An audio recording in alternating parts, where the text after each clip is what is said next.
ወይዘሮ ሰላም የዳጣን ታሪክ ስትሰማ እጅግ ደንግጣ ፌንት ሰርታም ነበር። ዳጣ ለናታን አትንገር ብላ ያካፈለችውን ሚስጥሯን ለሰላም ነግሮ ነበር። አቤጌል አሁንም ከዳጣ ጋር ያላትን ቅናትና ክፋት አልተወችም። ዳጣ እኔን ትመስላለች ወይ ትመስልሻለች እያሉኝ ነው ስትል ስትጠይቃቸውም ነበር። ሰላም ለሁላችሁም የሆኑ ውድና የተከበራችሁ የዚህ ቻናል ቤተሰቦች በያላችሁበት ዓለም ጥግ ሰላምታችን ይድረሳችሁ። እንኳን ወደዚህ ቻናል በደህና መጣችሁ። የዳጣ ድራማን ነው በዚህ ቪዲዮ ይዤ የመጣሁት። ቪዲዮን በማየት አብራችሁን ቆይታ ስለምታደርጉ ከልብ አመሰግናለሁ። ወደዚህ ቻናል አዲስ የመጣችሁ ካላችሁ ቻናሉን ሰብስክራይብ በማድረግ ቤተሰብ እንድትሆኑ በአክብሮት ጋበዝኩ። አቶ ደረጀ በውስጡ ያለውን የሚያሰላስለውን ያስጨነቀውን ጉዳይ ሚስጥሩን እንግዲህ ለመናገር ለወይዘሮ ማርቲ ዳርዳር እያለም በተዘዋዋሪ እንግዲህ እየነገራትም ነበር። የእሷንም ሀሳብና ምን አይነት ሪያክሽን እንደምታሳይም እያደመጠ እየተመለከተም ነበር። እሷም እንግዲህ አንድ የምትደብቀኝ ነገር አለ ማለት ነው። እንዴት ከኔ ልትደብቀኝ ቻልክ? ምን አይነት ነው የቀን ጎዶሎስ ሊገጥምህ የቻለው? እኔስ እንዴት ይሄን አላወቅኩም? እያለችው እየጠየቀችው ነበር በአግርሞት። በሌላ በኩል ከባለፈው ክፍል እንደተመለከትነው ናታን እና ዳጣ የራሳቸው የሆነ ጊዜ በነበራቸው ሰዓት እንግዲህ ናታን ዳጣን የራሷን ታሪኳ እንድትነግረው አፋጦ ጠይቋት ነበር። እሷም በከፊል እንግዲህ ነግራው ነበር። ሌላውን ደግሞ ሌላ ጊዜ በሚል አዘግይታ እንደነበር ተመልክተን ነበር። እሱም ደግሞ ያው ለማንም አልነግርም፣ ነገር ግን ስላንቺ አጥብቃ ማወቅ ለምትፈልገው ለምትጠይቀው ለሰላም ብቻ ነግራታለሁ ሲላትም ነበር።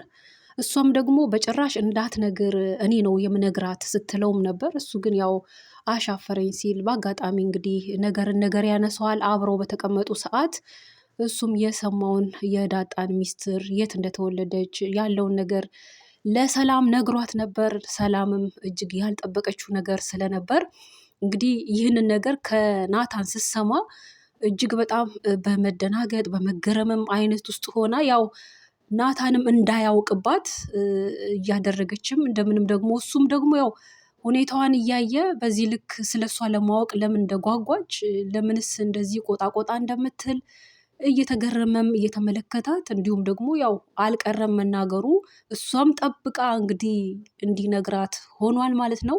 ይህንን ከሰማች በኋላ እንግዲህ ወይዘሮ ሰላም እንግዲህ የዳጣን መምጣት አጥብቃ እየተጠባበቀች ነበር። እናም ብቻዋንም ሳይሆን ከራሱ ከናታን ጋር አብረን እንጠይቃታለን፣ እናፋጥታታለን፣ ዛሬ ሳትነግረን አንተዋትም እያለችም ነበር። እናም እሱም ትቶ የሰላምን ሁኔታ አይቶ ትቶ ናታን ለመሄድ ሲል በጭራሽ አትሄድም ብላ እሱንም አብረው እንዲቀመጥና አብረው እንደሚጠይቁ አድርጋ ነግራው እሱም ያው የእርግዝና ሁኔታም ሊሆን ይችላል የሚል ጥርጣሬም አለ። ልክ የባህሪ ለውጥ በእርግዝናም ጊዜ እንደሚታይ የሚያሳውቅ ነው የሚታወቅ ነው። ስለሆነም አንድ ከዛም ሊሆን ይችላል። ሁለተኛ ደግሞ ታሪኩ ይህን ያህል ሰላምን እንዴት ሊያጓጓት እንዴት እንደዚህ ስለሷ ልትጠይቅ ልታውቅ እንዴት እንደዚህ ትጓጓለች? እንዴት እንደዚህ በዚህ ልክ ብሎም ይህም ለሱም ጥያቄም ሆኖበታል። እናም ይህንንም እንግዲህ ስላላጣራ በዚህ ሂደት ዳጣን እየተጠባበቁ ያለ ዳጣም ስትመጣ ነበር። እንዳለችውም እንግዲህ ወይዘሮ ሰላም ዳጣን ማነሽ ስትል አፋጣ ጠይቃት ነበር።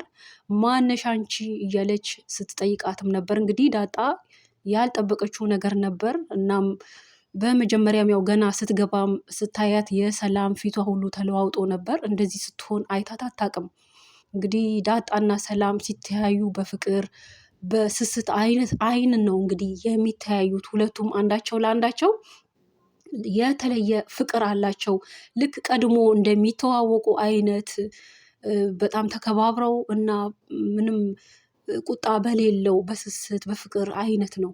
አሁን ላይ ግን እንግዲህ ወይዘሮ ሰላም ያው ይህ ነገር ቀጠሮ እየሰጠቻት ስለሷ ታሪክ ሳትነግራት ስላዘገየች አሁን ላይ ግን የመጨረሻ ነው ስትል ቆጣ ብላ ሲሪየስ ሆና እንድትነግራት ስታፋጥጣትም ነበር።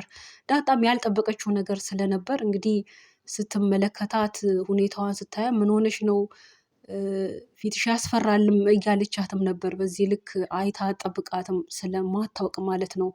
እናም በሌላ በኩል አቶ ደረጀም ለባለቤቱ እንግዲህ ሚስጥሩን ለመናገር ባሰበበት መልኩ እንግዲህ የቤቱ ሰላም ሳይናጋ እንዴት አድርጎ ትዳሩን ሳይበተን ሰላሙ እንዳለ ሆኖ ኑሮ ሳይበተን ልጆቹም ሁሉም በሰላም እንዳለ ሆኖ ይህንን ነገር እንግዲህ ለመፍታት ነው ያሰበው። በምን መልኩ ቀስ በቀስ አሁን እንደጀመረው የቀን ጎዶሎ ገጥሞኝ ያውቃል እንዳለው ምንድነው ስትል እንግዲህ አረጋግቶ እሷን ባለቤቱን ወይዘሮ ማርቲን አረጋግቶ በዚህ ልክ በዚህ መንገድ ይነግራት ይሆን ወይስ እነሱም እንግዲህ ወይዘሮ ማርቲ ባለቤቱም ሳታቅ ዳጣ እና እናቷ ሰላም ተዋውቀው አስተዋውቋቸው ከዛ በኋላ ከቤት ወጥተው እነሱም ተከራይተው እንዲኖሩ ባለው ሂደት ይሆን ይህ እውነት የሚወጣው? እንግዲህ ይህ እውነት ሊወጣ ቅርብ ጊዜ ነው ያለው። በአቶ ደረጀ አንደበት እንደሰማነው ጥቂት ጊዜ ስጭኝ ብሏት ነበር ለዳጣ። እናም በሌላ በኩል እንግዲህ እሱ ነገሩን ሳያወጣም እንግዲህ በተዘዋዋሪ እውነቱ ሊወጣ እያለ ነው።